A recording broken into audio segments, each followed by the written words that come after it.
Nous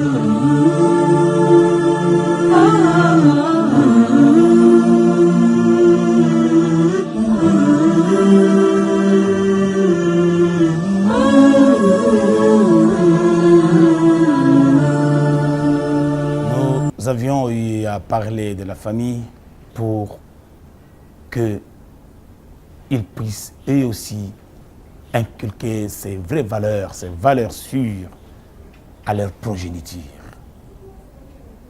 L'éducation dans une famille incombe à la mère d'abord, puisque la mère, c'est elle qui reste pendant longtemps avec les enfants à la maison.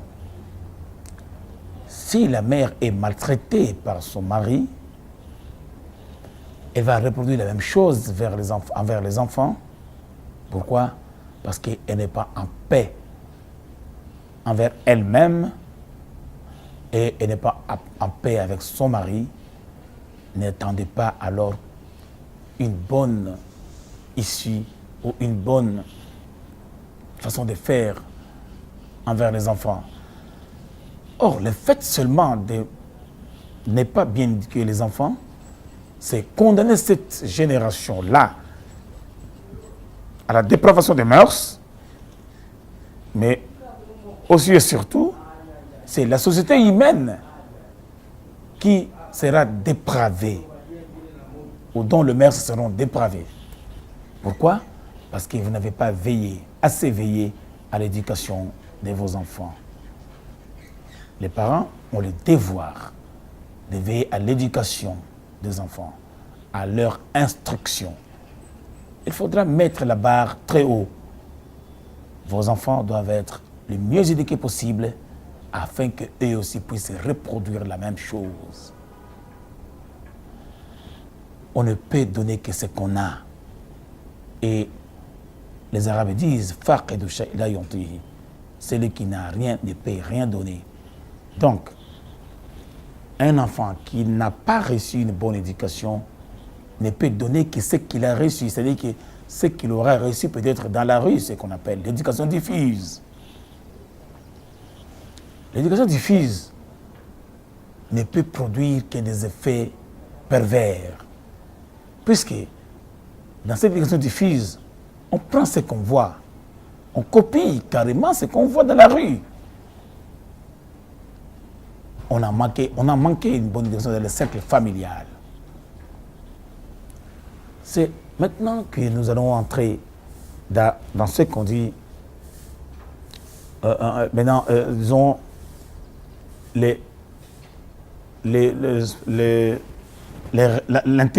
l'interconnexion entre les membres de la famille. Les pères, la mère et les enfants, tous ensemble, doivent regarder de la même façon les choses, doivent regarder vers le devant, c'est-à-dire tout et chacun jouant son rôle, tout et chacun a ses droits, mais aussi ses devoirs. Nous avons vu le droit du père, qui est celui d'être obéi, et nous avons ajouté à l'œil et au doigt et à l'œil, bien sûr, mais le droit de la femme d'être aimée par son mari. Mais nous ne pouvons pas passer sous silence le fait que le mari doit être coriace, c'est-à-dire satisfaire sa femme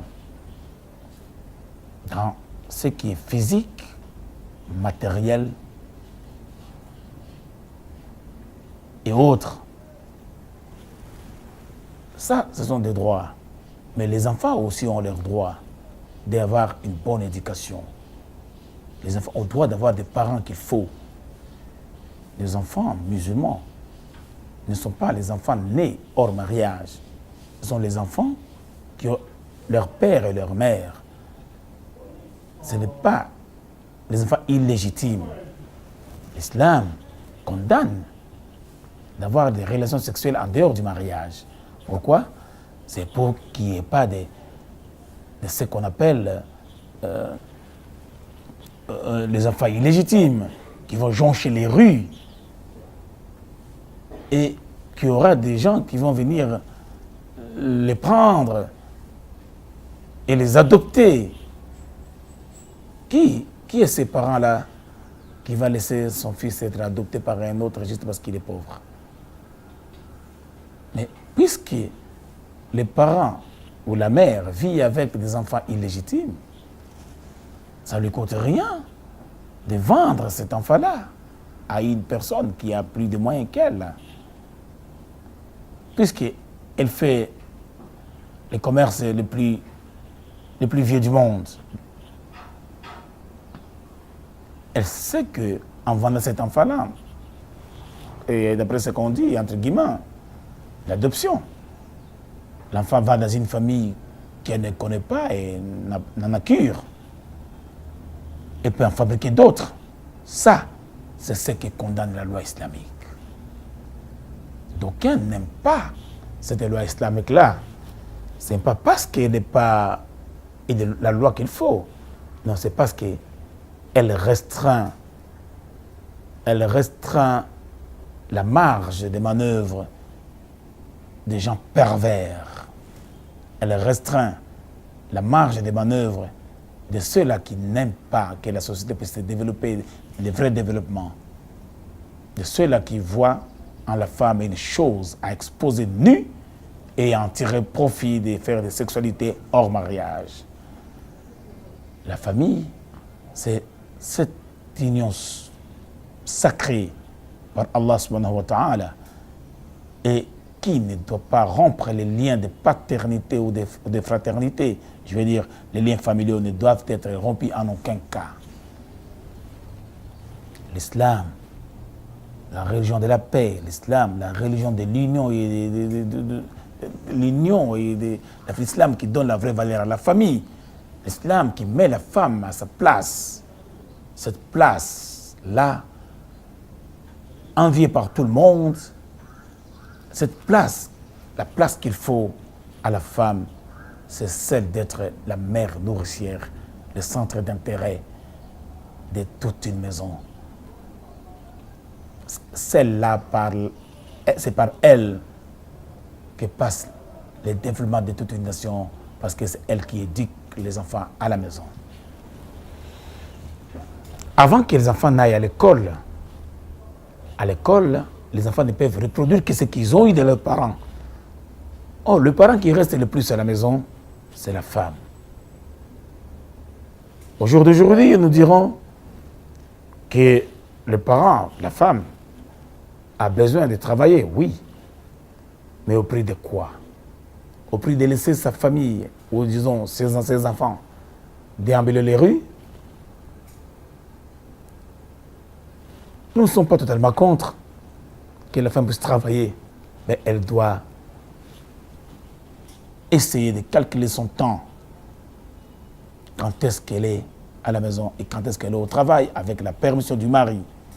Mais l'islam donne aussi à la femme certains droits, beaucoup de droits d'ailleurs, parce qu'en se mariant, la femme musulmane garde son nom de famille. Elle ne quitte pas sa famille pour venir de la famille du mari en disant, puisque le mari s'appelle Kalombo, que la femme maintenant quitte son nom, dit Amina Kalombo. Non, absolument pas. Si la femme avait comme nom de famille Mugeni, la femme sera Amina Mugeni jusqu'à la fin de ses jours, parce qu'elle est le produit de son père et non le produit de son mari. Aliéner ces droits-là, c'est chosifier la femme. Parce que si le mari, supposons que le mari Kalombo soit mort et que ce mari a maintenant à un autre nom, à M. Koulibaly par exemple, maintenant, la femme sera maintenant Amina Koulibaly, et si le Koulibaly est mort, mari maintenant Jean Roger, ce sera maintenant Amina Jean Roger. Ça, c'est l'aliénation, la chosification de la femme. Croyant donner de la valeur à la femme, ça, c'est aliéner même l'esprit de la femme. Voilà que l'islam donne la vraie valeur à la femme. Chacun garde les noms de sa famille. Hommes, femmes, chacun garde le nom de sa famille jusqu'à la fin de ses jours. Voilà pourquoi nous avions dit que la femme, c'est l'élément pivot d'une famille. Elle garde son nom de famille. Ce n'est pas parce qu'elle est mariée à un tel qu'elle a tué son père en enlevant le nom de son père dans son nom. Elle, non. Les liens père, mère, enfant restent à tout jamais. Quel que soit l'endroit où on ira, où l'un d'eux ira. Voilà l'islam, religion de la paix. Voilà l'islam, la religion de la vérité. Voilà l'islam, la religion de la lumière. Nous avons dit tantôt qu'Allah nous a dit Afaman kana mayyita fa ahyaynahu wa ja'alna lahu nuran yamshi bihi fi an-nas kaman huwa fi adh-dhulumati laysa bi kharijin minha. Comment voyez-vous celui qui est mort, qui était mort et à qui on a donné la vie? Et on a assujetti à celui-là la lumière avec laquelle il marche parmi les gens. Est-il comparable à celui qui est dans les ténèbres duquel il ne sortira jamais? La lumière, c'est primordial pour la recherche de la lumière.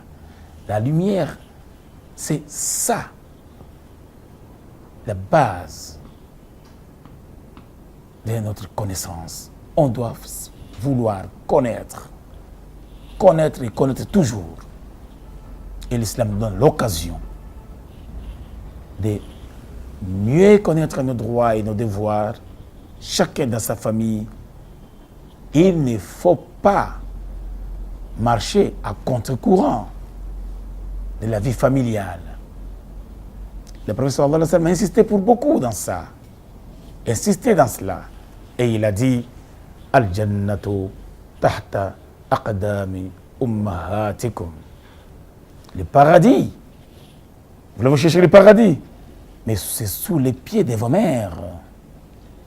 Le paradis se trouve sous les pieds de vos mères. C'est-à-dire, un enfant doit chercher son paradis sous les pieds de sa mère, mais une femme doit chercher son paradis chez son mari. Puisqu'une femme qui a obéi son mari comme il se doit n'a nulle part où aller que dans le paradis. Le prophète sallallahu alayhi wa sallam nous dit s'il était possible qu'un homme puisse se prosterner devant une autre personne, qu'un homme puisse se prosterner devant un autre, la femme se prosternerait devant son mari. Malheureusement ou heureusement, que la prosternation n'est que pour Allah subhanahu wa ta'ala. On ne peut se prosterner que devant Allah. Alors, le paradis d'une femme, c'est dans l'obéissance de son mari. Pour peu que cette obéissance soit une obéissance non pas à des choses prohibées par Allah subhanahu wa ta'ala. On obéit son mari pour peu que celui-là obéisse Allah subhanahu wa ta'ala et ne donne des ordres et ne donne que des ordres voulus par Allah et qui ne sont pas en contradiction avec les ordres d'Allah subhanahu wa ta'ala. Entre autres, je vais dire que l'enfant, le fils ou la fille, cherchera son paradis à lui ou à elle chez sa mère. Une personne est venue envers le prophète sallallahu alayhi wa sallam en disant ô envoyé d'Allah, comment voyez-vous si je suis riche, je suis bien, qui doit bénéficier de mes largesses le plus ou en premier lieu? Le prophète sallallahu alayhi wa sallam de lui répondre ta mère. Et puis il a dit et puis qui encore? Le prophète sallallahu alayhi wa sallam a répondu encore ta mère. Il dit oui, ô envoyé d'Allah. Après ma mère une deuxième fois, qui d'autre? Le prophète a répété ta mère encore. Il dira ô envoyé d'Allah, Après ma mère, une troisième fois, qui d'autre? Il dit ton père. C'est-à-dire, dans l'échelle, si on peut prendre ça en pourcentage, avec un billet de 100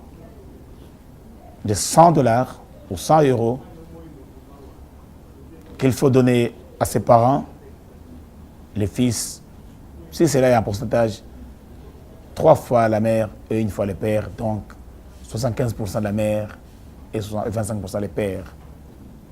Ce n'est pas exactement cela, mais dans les hadiths du prophète sallallahu alayhi wa sallam, il est clair que la mère doit avoir toute notre attention. Pourquoi?